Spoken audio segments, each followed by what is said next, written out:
मेरा नाम पीएल मेहता है। पार्टीशन के टाइम पर मेरी उम्र 10.5 साल थी। हम लोग पाकिस्तान में डिस्ट्रिक्ट झेलम के रहने वाले हैं। हमारे गांव का नाम साऊवाल था, जहाँ पर हमारा एक पूरा परिवार जो है 14 फैमिली मेंबर्स रहते थे। हमारे घर में जो एरिया था लगभग 1 एकड़ में, आधे एकड़ में मकान था, आधे एकड़ में अपना गाय भैंस रखने के लिए जगह बनाई गई थी। पार्टीशन होने के बाद में मुझे नहीं पता था कि पार्टीशन में क्या होता है। जब वहाँ पर जुलूस निकला तो मैं भी उनके साथ हो लिया। वो पाकिस्तान जिंदाबाद के नारे लगाते रहे, मैंने भी लगाने शुरू कर दिए। मुझे मालूम नहीं था कि पार्टीशन होता क्या है। लेकिन कुछ समय बाद हमारे पिताजी के मित्र आए।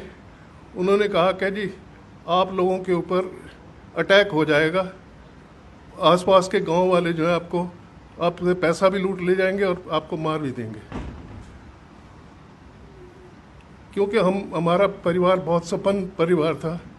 उस समय हमारे पास 50,000 रुपया कैश और 5 किलो सोना था। हमारे पिताजी के एक मित्र थे सैयद, उन्होंने कहा जी आप लोग हमारे घर में आ जाइए, आपको मेरे घर में आओगे तो आपके ऊपर अटैक नहीं होगा। हम लोग उनके घर चले गए। फिर लोगों को कैंप ले जाने के लिए मिलिट्री ने आना शुरू कर दिया।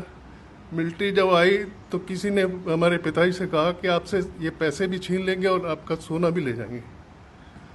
तो उन्होंने अपने मित्र के पास सारा पैसा और सोना रख दिया कि आप अगले दिन कैंप में हमें दे जाना, जो 12-14 किलोमीटर था वहाँ से।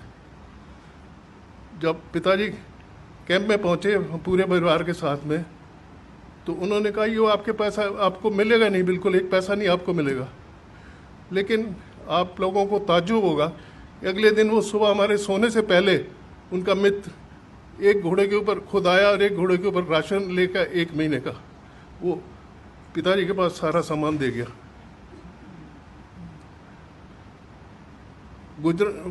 पिंडारन खान में जो कैंप लगा था वहाँ से 3 गाड़ियाँ चली थी। 3 गाड़ियों में पहली गाड़ी सरदारों की थी। उसमें कुछ जगह थी, लेकिन पिताजी ने कहा कि सरदारों के ऊपर सबसे पहले, पाकिस्तान में सरदारों के ऊपर सबसे पहले अटैक होता था, लेकिन उन्होंने मना कर दिया। दूसरी गाड़ी में हमको जगह नहीं मिली। ट्रेनें जो है, पैसेंजर ट्रेन जो है, इतनी शॉर्टेज हो गई कि उन्होंने ओपन वैगन मंगा के हमको ओपन वैगन के अंदर 100 आदमी एक वैगन में बिठा दिया। बिस्तर के ऊपर बैठ के ओपन वैगन में बैठ गए हम लोग। दूसरी ट्रेन के ऊपर 2 जगह थोड़ा अटैक हुआ, लेकिन वो लोग सारे बच गए। हमारी ट्रेन के ऊपर जो अटैक होना था, वो कामों की स्टेशन पर जब हम लोग पहुँचे शाम को, तो ट्रेन वहाँ सारी रात रोके रखी। और ये महसूस होता रहा कि कुछ लोग जो है ना इकट्ठे हो रहे हैं, स्टेशन के आगे जा रहे हैं। सुबह गुजरांवाले से पुलिस आई। उन्होंने कहा जी आप लोग अपना सारा हथियार हमको दे दो, क्योंकि आप हिंदुस्तान में नहीं ले जा सकते। सब लोगों ने हथियार दे दिए। हमारे साथ बलोच मिलिट्री थी और पुलिस ने कहा कि आगे मॉब है, हम उनको हटाने जा रहे हैं। वो हटाने क्या गए थे, उनको साथ में बुला लाए, अब आप अटैक कर सकते हो। 24 सितंबर सुबह 10 बजे अटैक शुरू हुआ। सबसे पहले तो उन्होंने पैसे छीने, जो कुछ है दे दो, हम मारेंगे नहीं। उसके बाद में यंग लड़कियां निकालनी शुरू कर दी। 300-400 लड़की, 4000 पूरी ट्रेन में पैसेंजर थे। पहले तो उन्होंने 300-400 लड़कियां निकालनी, फिर ऐसा काटना शुरू कर दिया जैसे ओपन वैगन में गन्ना बाहर निकला होता है, उसको जैसे काटते हैं ऐसे इस तरह से तलवार से, लाठियों से मारना शुरू कर दिया। मेरे परिवार के 14 मेंबर्स थे, 11 मेंबर्स को मेरे सामने मारा गया। उस बाई चांस दो मुसलमान आपस में बात कर रहे थे कि तेरा बेटा कोई नहीं है, ये लड़का है, इसको अपना बेटा बना लेना, ले जा। पिताजी ने उनसे कहा कि जी इसको ले जाओ लेकिन मारना मत।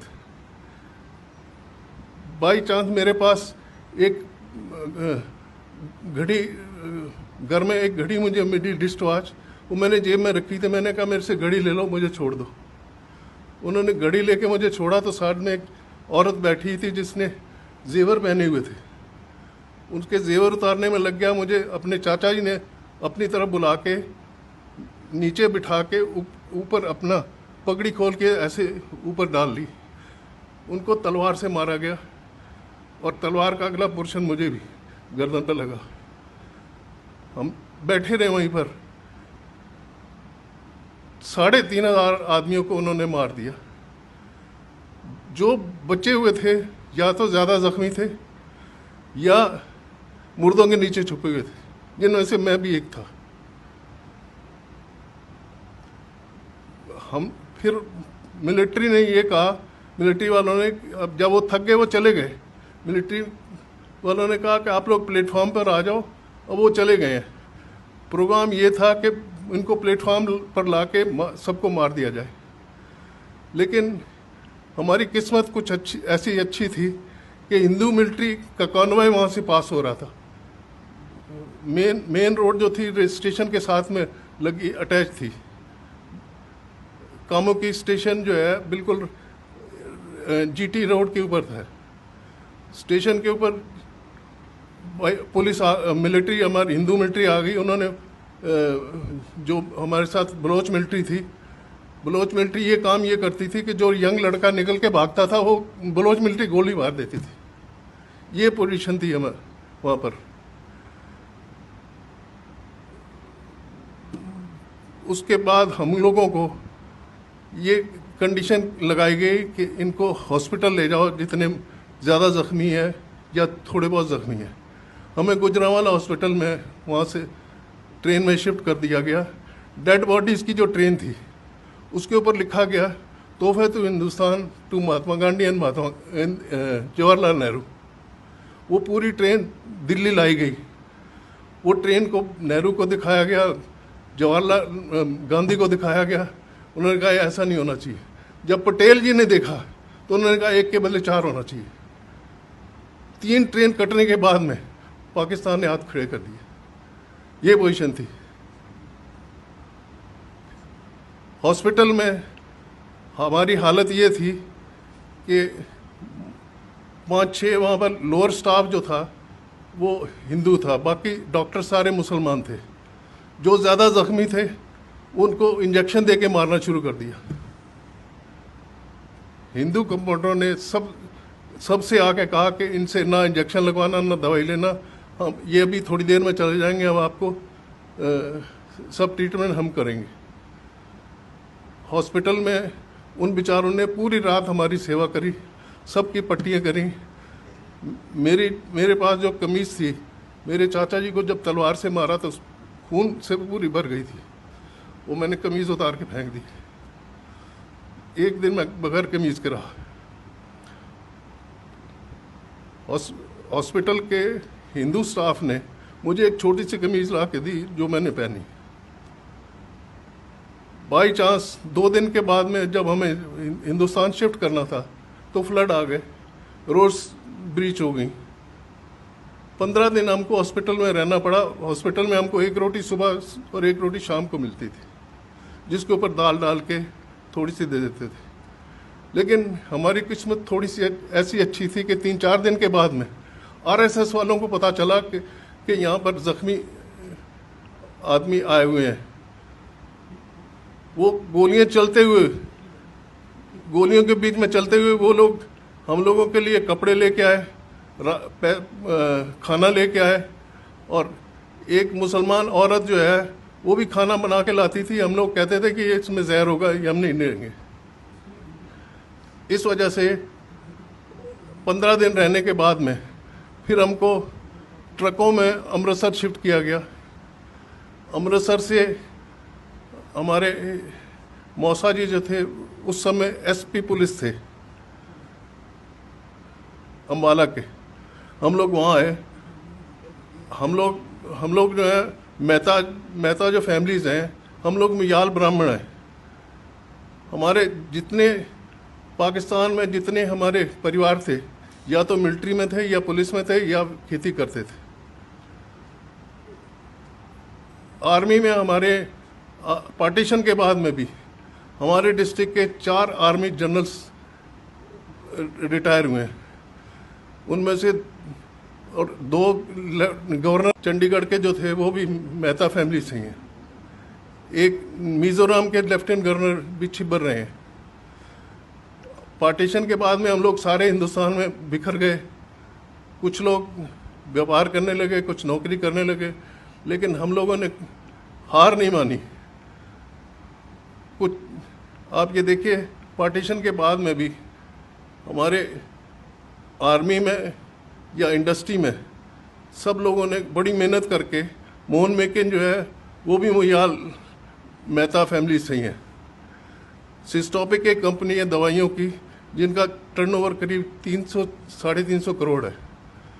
उन्होंने प्रोफेसर थे चंडीगढ़ यूनिवर्सिटी में, उन्होंने अपनी कंपनी बना ली, उन्होंने दवाइयों की फैक्ट्री खोल ली। कुछ लोग फिल्म लाइन में चले गए, जैसे कि सुनील दत्त, उनका बेटा, और ओम प्रकाश, अनंत बख्शी, ये सारे मेहता फैमिली से बिलोंग करते हैं। हम लोगों ने यहाँ आने के बाद में किसी के आगे हाथ नहीं फैलाया। मैंने 15 साल की उम्र में कमाना शुरू किया था। आज मेरी उम्र 85 प्लस है और मैं अभी तक अपना बिजनेस हैंडल करता हूँ। और लेकिन पुरानी यादें भुला नहीं सकता। कश्मीर फाइल को देख के मुझे खुद महसूस होता था कि जो उनके साथ हुआ है वो हमारे साथ पहले हुआ था, उनके साथ अब हो रहा है। आप लोगों ने मेरी व्यथा सुनी, उसके लिए धन्यवाद। जो पार्टीशन के 3 आदमियों को मैं जिम्मेदार मानता हूं, पंडित नेहरू, महात्मा गांधी और जिन्ना। अगर महात्मा गांधी मान लेते कि जिन्ना ने ये सजेस्ट किया था कि 5 साल में 2 साल हमें प्राइम मिनिस्टरशिप दी जाए इंडिया की, 3 साल जवाहरलाल रहे, लेकिन जवाहरलाल नहीं माने थे। और उनको सबको मालूम था कि जिन्ना ने 6 महीने या 1 साल के बाद में मर जाना, उसको टीबी थी, ये हालत थी। गवर्नर जनरल उसको बना दिया गया। इंडिया वालों ने पता सबसे बड़ी बेवकूफ़ी जो कि गवर्नर जनरल उन्होंने अब लॉर्ड माउंटबेटन को बना दिया, क्योंकि वो नेहरू के दोस्त थे। ये बहुत सारी ब्लंडर्स ऐसी हुई हैं। जितने हमारे एजुकेशन मिनिस्टर हुए हैं पुराने, सारे मुसलमान रहे हैं। सिर्फ मुसलमानों की उनकी हिस्ट्री जो है उन्होंने रिपीट करी है। हिंदुओं के किसी महाराणा प्रताप या शिवाजी के बारे में किसी ने 2 लाइनें भी नहीं लिखी हैं।